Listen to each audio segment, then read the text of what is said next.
Well, hello everyone. I see that it's 1 p.m. Central, so we're going to go ahead and get started. I've got a few announcements that I'll run through before we proceed with the presentation. But first of all, so glad that all of you are here today. If this is your first time at one of our calls, welcome. I'm going to be popping in some helpful links in the chat here. And I'm just going to go through those really quick so that whether it's your first time or you've been here a million times, but you just have uh, need a little refresher on what all of these resources are, then we'll all be on the same page together. So first off, there's a contact information form. If you're not on our distribution list and you'd like to be added to it, you can fill that out. We send out newsletters and then a couple of invitations to our conference calls and our networking calls. But we won't spam all of your inbox or put you on any other distribution lists. It's just for those few communications. We also have a submission form if you would like to submit something to be in the newsletter or if you would like to present at a future conference call.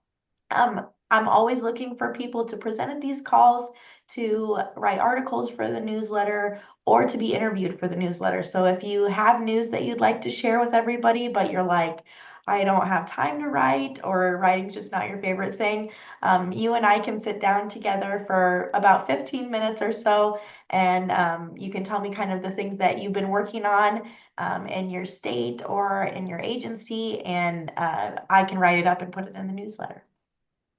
We also have an invite to our next networking call next month.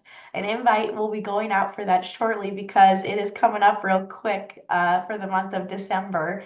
And it's a little earlier in the month than normal just due to the holidays. And then the next two links are to our archives. So we've got our newsletter archive where you can go back and view all of our past newsletters.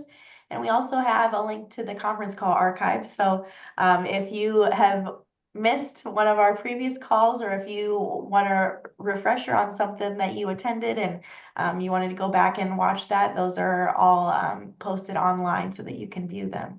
And then the last little section that I have here is on our learning community in the Thrive LMS. So this is something new that we are starting to work with. And if you don't know, it's the APHSA's LMS system is called Thrive. And they did our last conference call. So I have that recording there if you missed it or if you want to check it out. And they talk a lot about all of the free resources that are available on their LMS. So you do have to set up an account, but it doesn't cost anything. And they have a variety of trainings. And they also have learning communities. So after their presentation, I had reached out to them to see if that would be something that we could start up for CSTP, just to have a place for people to ask questions and to get information and just to help kind of disperse things to people more easily. And they have been very helpful and they set up a page for us. And so we're still kind of getting slowly logged on to it and kind of migrating there. But if you are interested, there's a link to log in, and then the access code is what the code that you can type in to join our learning community. So those are kind of all of my announcements. I'll be on the call and monitoring the chat if you have any difficulties or any questions, and you can also reach out to me anytime. But with that, I am going to hand it over to Lisa, who is going to be talking to us today about legislation leading to homelessness. So thank you so much for being on the call, Lisa. Thank you, Jenny, for having me. And I just wanted to compliment you on this format, this platform that you offer to all states and people who are child support case managers and working in the system, to have a platform to ask questions and to learn what others are doing and best practices. And it's really a wonderful thing that you offer. So thank you so much for doing that. Thank you.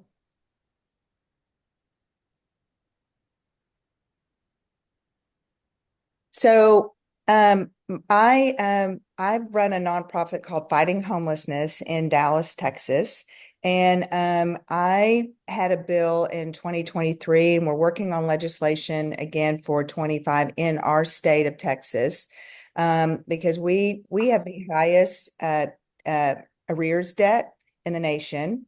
And we also have had a drastic dive of who is paying. So those who do have arrears, the number has been going down over the last 2 years of how many people are actually paying towards those arrears. Okay, next slide. So I want to show y'all this is just the states collecting, and in the total amount that is collected and distributed, Texas obviously does the most. We collect about $4 billion, and we have a robust child support system here. Part of the reason why ours is so much higher in California is that we do a very good job with um, bringing more middle and upper class and higher paying orders into the system. And we also do not have a robust administrative. So we'll see that in just a second. But you can see that out of Texas, and I threw in, a couple other red states just to show the difference of how much more we have. Next slide, please. So if you look at the total cases, you saw how much we take in and we distribute, but Texas also has the most cases with or without arrears. That's okay. That's just with and without. So you can see that we still have more cases even than the whole state of California. Okay, so now we start talking about how much we have in arrears. So even though California is a larger state than Texas, but our arrears level, and this is from 2022. We actually are at 19 billion, pushing almost 20 billion. And California is staying somewhere around in the 17 billion. Next slide, please. Okay, so now when we talk about who's paying towards those arrears and who's not. So in Texas, we have 1 million cases in arrears. We only have 667 cases paying, which means 442 are cases not paying a penny at all. So mom and child are not receiving anything. And you can see how that plays out with the other two states. I kept Ohio and Florida in those because they are red states. We have a lot of the same issues with punitive and also the interest issues. Next slide.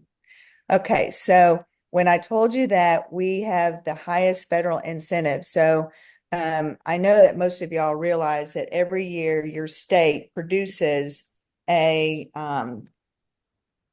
complete package of the preliminary report.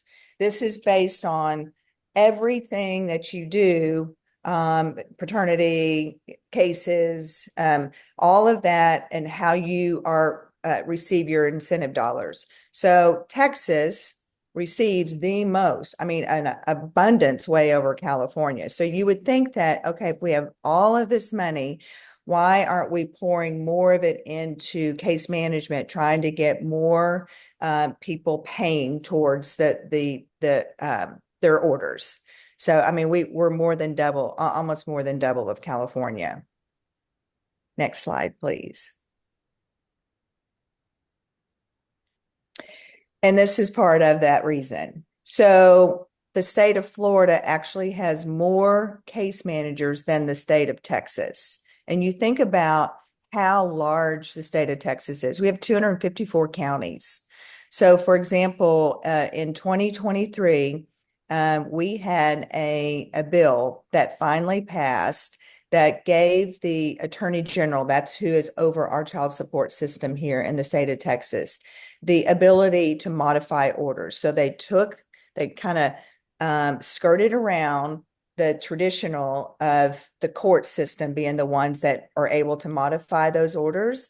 And so many of them were based on our incarcerated orders. So people that were incarcerated over 180 days were having to fill out a form if they could find it at the prison, and then they had to request for a hearing, and then that obviously had to be Zoom, and none of that was happening.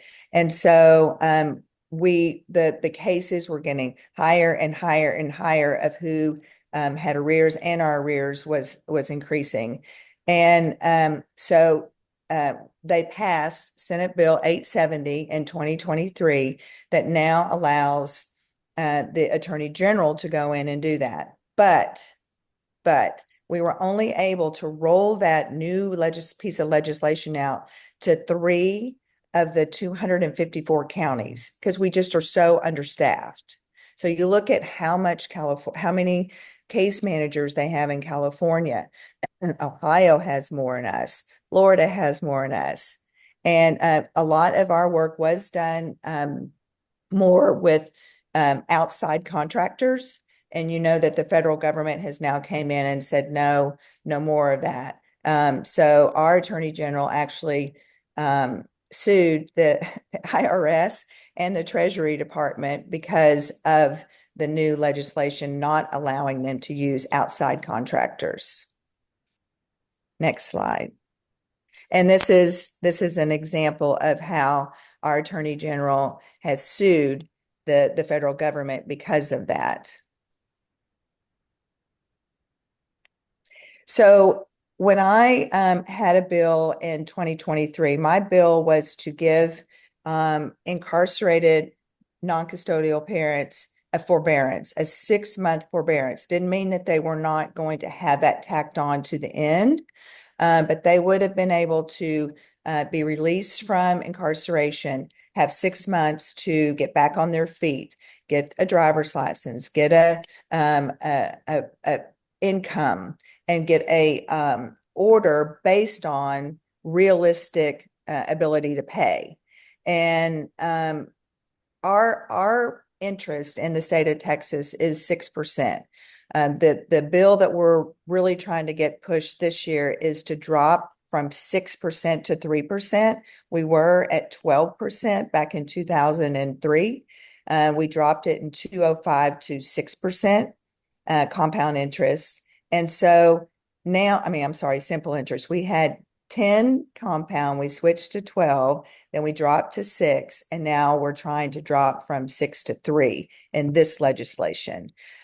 Because as you can see, that small little graph shows that when there's interest tagged on, it can take way, way more years to pay, and the amount of what that interest does to the actual arrears just skyrockets, and that's what's causing the actual arrears debt to drive up. So we all know that their driver's license are suspended, their trades are suspended, and most non-custodial parents are leaving incarceration with about an average of $36,000 in debt.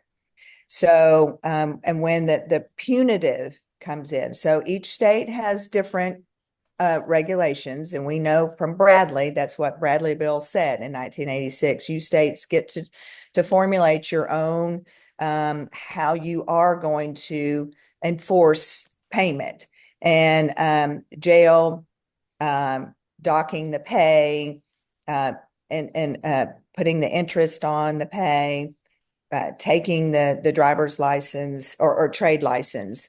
But it has really just built a cycle of incarceration for us, because when you can't pay, you're subject to have to go back into prison, or you are forced to work in different criminal activities to just stay off the street. And so, if you, we know that when fathers are not able to be into children's lives, and there are not two parents that are loving and taking care of those children, then poverty, child poverty just increases, and the pipeline to prison increases too. So I actually do a prison ministry on Mondays, and I have a dad and a son, both with child support arrears in the same prison. So, and that's not, they're not the only one. I'm sure there's many other prisons where that situation is evident. Um, and so, um, next slide, please. I think that might be the last one.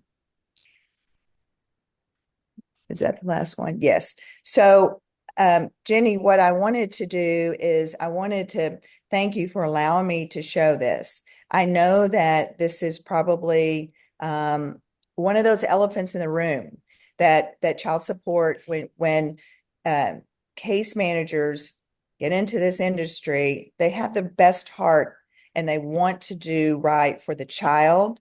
And you know, if you read the job description for the Texas State Child Support um, division, you know, for job summary, it really talks about enthusiastic people that want to help. And I know that those hearts are out there, but the legislation is in your face. And you know, as hard as you can, your hands are tied, our hands are tied. It does take legislation to move the needle in the right way.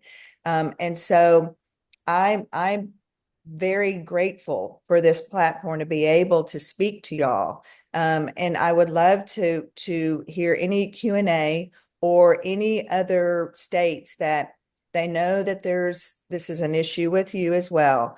How are y'all handling it in your own states? You know, for Texas to be able to pull that from the courts, you know, they're still not really sure how that's going to look, right? I did a Freedom of Information Act trying to find out exactly how many people in those three um, counties were given the zero order. And you know, I'm in the prison, and I've seen documentation sent to them saying things like, okay, well, your order is now set to zero, but we still need you to send $2,000 in, or you know, you're facing judicial issues. So, you know, they say one hand that we're going to help, and then the other hand we're not. And I don't know that the whole states, all of the states, but I did have a chance to look at the United States before. And um, we have dropped in the last 2 years, the state of Texas, of how many people are actually paying. Now, on the national, it's not quite that drastic. But I think the more and more states with the higher interest is probably causing some of this issue.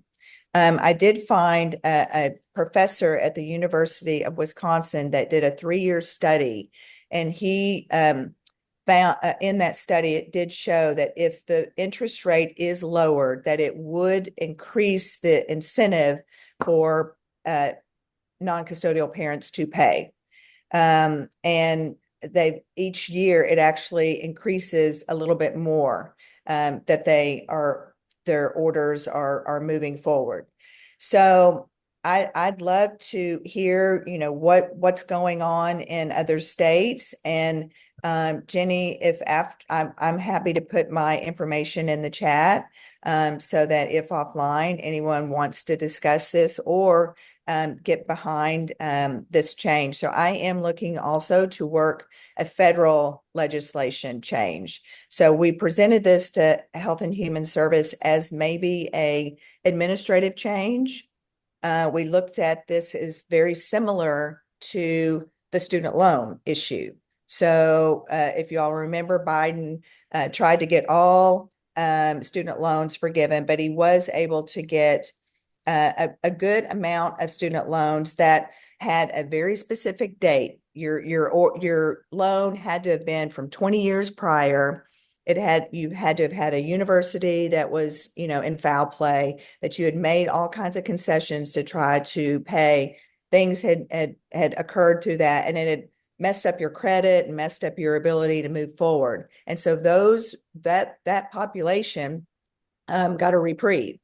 I said the same thing, can we look at this as um, incarcerated that came under Bradley, that were forced, back into this punitive system due to the fact that they were either uh, uh, poverty, they had medical issues, or their orders were set way above their ability to pay. And that did not fly. Administrative order was not going to work. I was in Washington this summer, and I did. I went to two Texas congresswomen to try to work this on the floor as well. And so, it's really going to take a repeal of Bradley to try to move this, because we all know retroactive doesn't work. But we are losing people paying, and the system is losing people even getting into the child support system. So I did start a documentary in 2020 trying to take this on a national level, and I'm actually filming that Wisconsin professor in a couple of weeks to add him to the documentary. So the more and more valid data that we have, and more people that come forward and discuss how this is breaking our system. It's breaking our Medicaid, it's breaking our criminal justice, it's keeping children in poverty, it's keeping mothers in poverty, and the system just does not seem to work for that one population. And so again, thank you, Jenny, for allowing me the time. And I'm more than happy to take any Q&A or any suggestions.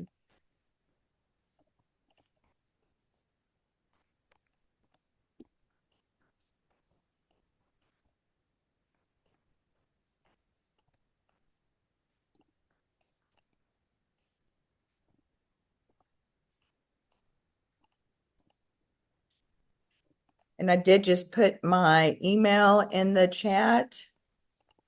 Our interest rate is at 6% right now. And so we're actually trying to lower that from 6 to 3. I have a senator that I've been working on, and it's actually being pushed. I know New York is at 9. I know that. We stopped charging interest. Yeah. And the states that have stopped charging interest, you're doing better on your arrears, and you do have more people paying. Let's see. We'll file who will be yes. And in West Virginia, does your legislation actually say the word zero, or do you know that? Because the states that have the word zero, that seems to be the one thing that moves that quicker. So in the state of Texas, we don't say the zero. It says they shall have their orders adjusted to the lowest rate. So that means that a person has to touch that. You have to go in there as a case manager and open up that file and look and see do they have the ability to pay? Do they have property? Do they have what was their last W-2, or IRS?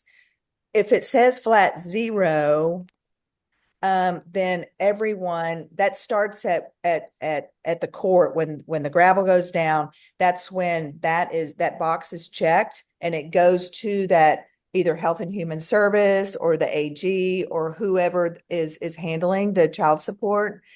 And those states that have the word zero in there have a much better outcome on this. Ours does not, because they're so afraid that there might be someone out there that has a car or a piece of property that they can take in as a payment.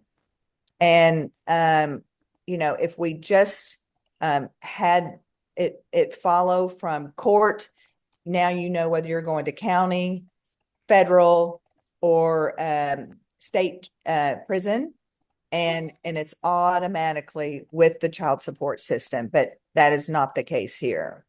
New York has 0 for any poverty. Yeah. Yeah. Yeah. But I know that California had legislation last year to go to 0. And they wrote the bill so beautifully. It named the other 15 states, but it didn't pass. Not to say that it's not going to come back. I know that there's several people that are going to work on that to come back again. But I know that y'all, yeah, and I know Colorado does not. Yeah. I mean, I'm just curious if anyone wants to come offline and talk about how hard that is to deal with that client, that non-custodial parent. I'm sure when you see those high arrears, I don't even know what y'all do.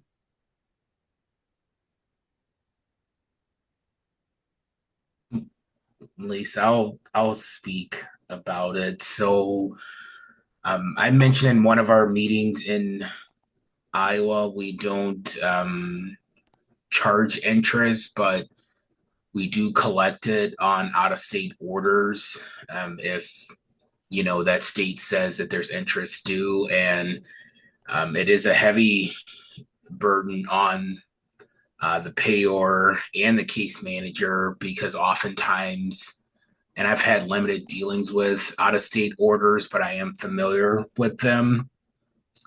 The parent says, there's no way, I'll be able to pay this. And, with the amount that you're, withholding from my income, they say a lot of the things that you mentioned, Lisa. They say, well, I might as well just go back to, selling drugs or, whatever activity they mention. And when it's, like you said, part of legislation and it's owed, our hands are tied, you owe the money, we have a duty to collect it. So then that's, that's what we do. And so then of course, so in Iowa, we don't have anything focused on, if there's like, homelessness or anything like that, other than just like our prison outreach, where we identify parents that no longer have the ability to pay, a sizable obligation because they're in prison. And if we determine they're going to be, in prison for more than 6 months, then we reach out to them about seeking a modification to at least get the support lower to the state minimum, which is $50 a month for one child, $75 a month for two, and then $100 a month for three, and so on. But we don't have any legislation in place that reduces the support to 0 when the parent is in prison. But I do like in Iowa that even though the custodial parent can seek interest on accrued support, they're not in any of our administrative orders, and the custodial parent would have to seek that on their own, and in the like through a private action.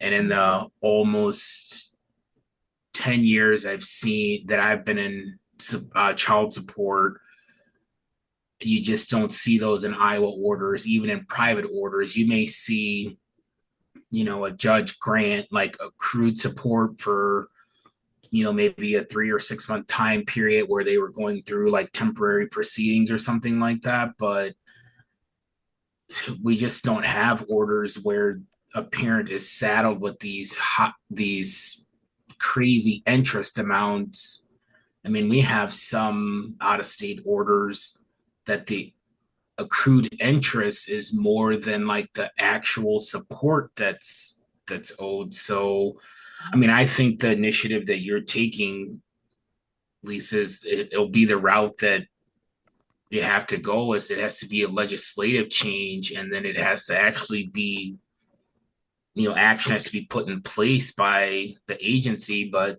like you said, with limitations there, you need the tools, the resources, especially with staff, to actually, you know, see the legislation being enacted. So, I mean, I guess to touch on a couple other things, um, I'll share a personal story.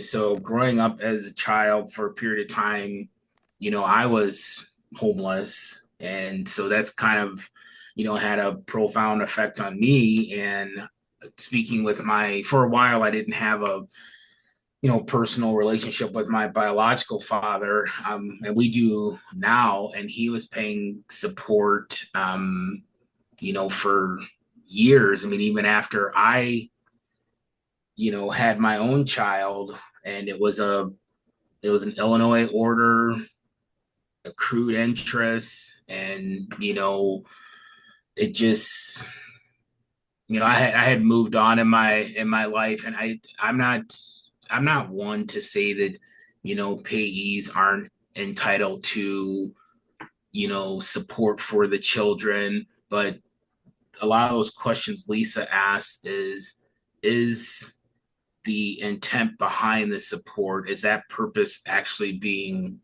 served or met when there's these other things in place with legislation that balloons the support or the total amount due.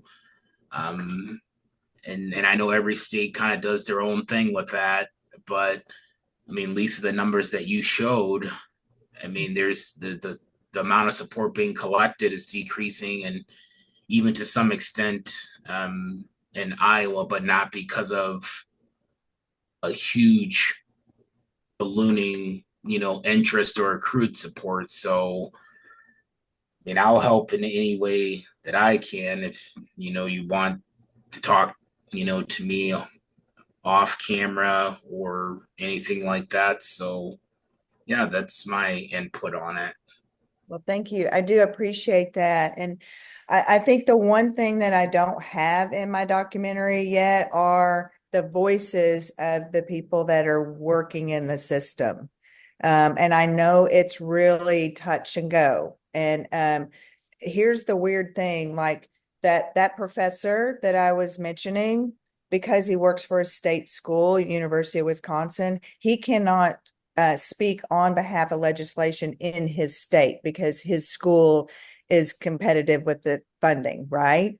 And so he's speaking on behalf of my bill here in Texas. Same with Dr. Lynn Haney. She's she's at NYU, but she has done a lot with California, and she's helped with New Jersey and helped with New York.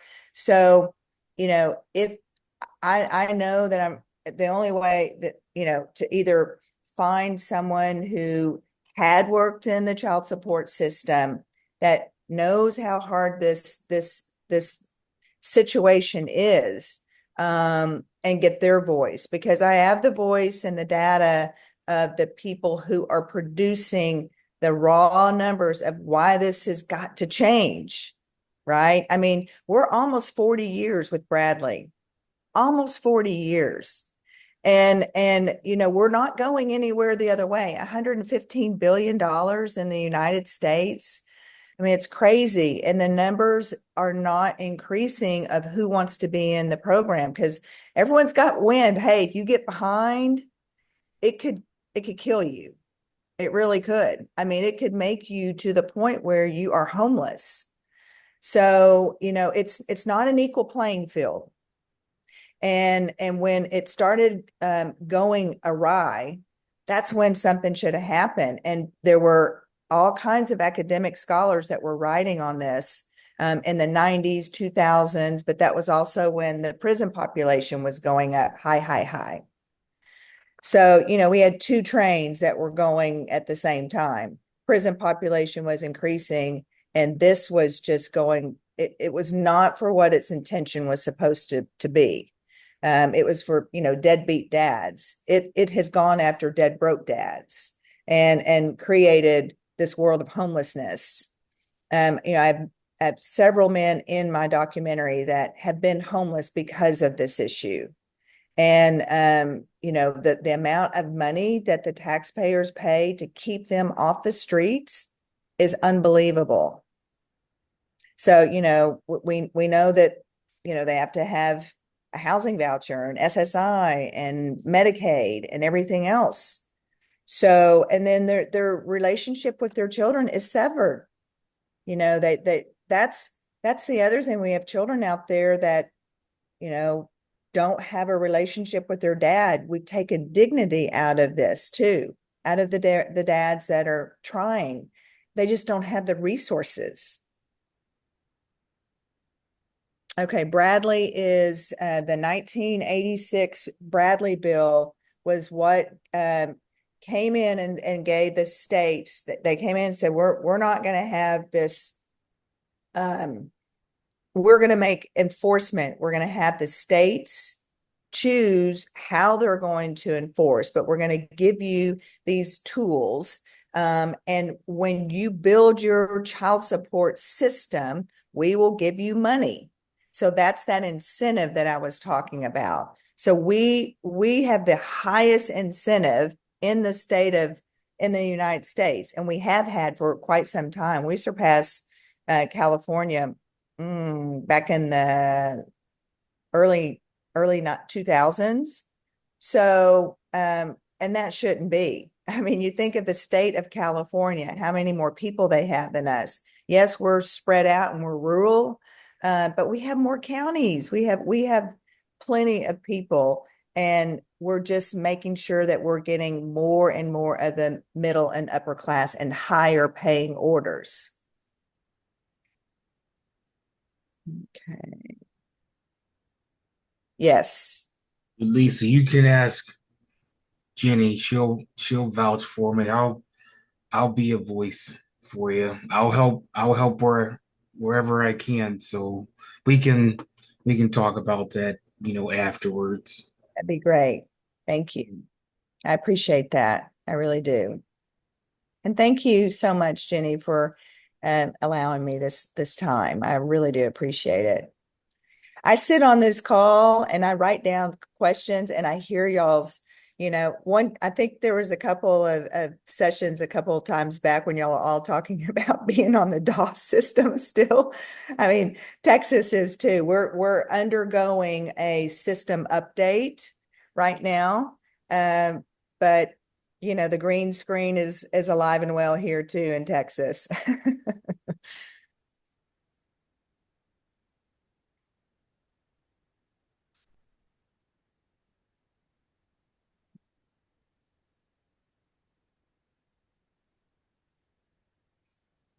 Yeah, and I do like seeing these different programs, the debt reduction programs. And I've tried to get the state of Texas to get a more robust reduction plan. It's just it's not moving the needle.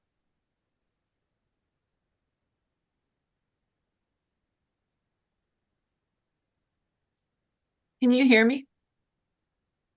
Oh, sorry. I didn't realize my audio was on, but this is Erica. I have a question. We have a Department of Corrections liaison who actually will meet with people who are recently incarcerated. Would she be someone that you'd be interested in connecting with? Yes. Okay, I will write down your email and send some things to you because I think that we call it our arrears prevention protection plan or whatever. And we had one before that, but what we generally do is it's an incentive to reduce the arrears because we know that in the past we had large interest charging. We also set unrealistic judgments and things like that. So with this, we went back and we wiped those out. And now we actually have a code for if our arrears are uncollectible and um, but we've been doing a large um, incentive in the state to work with the arrears management to reduce those ridiculous arrears. And then with the incarcerated, we also have a streamlined process for that. So anybody who's going to be incarcerated for 160 days or more, we streamline it and then it's set to zero. Um, I liked what oh, I don't remember what state it was where they don't implement until 10 months after they were released. I think ours is 90 days. Yeah. Um, so, but anyway, yes, I will send you an email. That would be great. I really do appreciate that because even the form that another state was using, I presented that to Texas. I'm like, see, they're doing this. All you gotta do is check the box. Yeah. And one system talks to the other system. Wow, wouldn't that be a great thing, right? And we don't have that here. So that would be wonderful. Okay. Thank And I you. apologize for having my audio on. I didn't know that. That's awesome. Okay, speaking of eliminating arrears, does Texas have a statute of limitations? No, we do not. So we have men that their 30-year-old children, one of the gentlemen in my documentary had a kidney replaced or had to he was on dialysis for 12 years because he was homeless. And he has a good job. His children are in their 30s. And when he received a kidney in 2021, he, was unable to work at his job for 2 months. And so his daughters paid his child support. And he will go to his grave and his child support will still keep going because that's how much he owes based on the interest. So he was caught up in an earlier interest rate, and then still this he pays, I think, about $350 a month, and his kids are 30. It's crazy. So we will keep you on the books forever. Yeah. Yeah.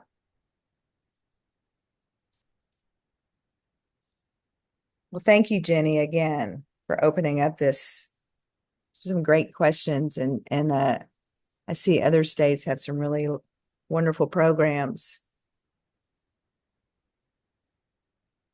Absolutely. Well, if anybody else has any other questions or anything, feel free to pop them in the chat or come off of mute as we're kind of wrapping up our call here. But thank you so much, Lisa, for sharing all this information.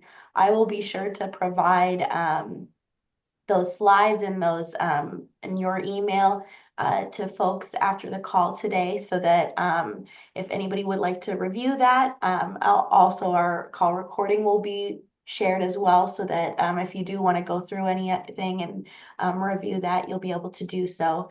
And I'm also gonna just put those helpful links in our chat again in case you missed it at the beginning. I know sometimes when you are on just after I send those out, then you can't find them in the chat. So I'll either in the chat now, you can view if there is anything that you'd like to review. And as always, feel free to reach out to me if you do have any questions or if you meant to get something written down and didn't have a chance and need to connect with Lisa or anyone else on our call today. And I'm happy to be kind of a person to go to get you connected to what you need. So thank you everyone for being on the call and participating and asking questions and sharing and putting so much information in the chat. That's always great to see. And just a reminder, we will have a networking call next month. And so I know December is a very busy time of year and there's a lot of well-deserved time off. So if you are stepping away from your computer for a little bit and enjoying some time with loved ones, no worries there. I hope that you all get some time away. But if you are able to make it to our next networking call, I would love to see you all there. And hopefully you can join and bring any questions or updates to our group. Just as a reminder, there's no formal presentation for those calls. They're just for us to connect with one another. So if you have the time, it would be wonderful to see you all there.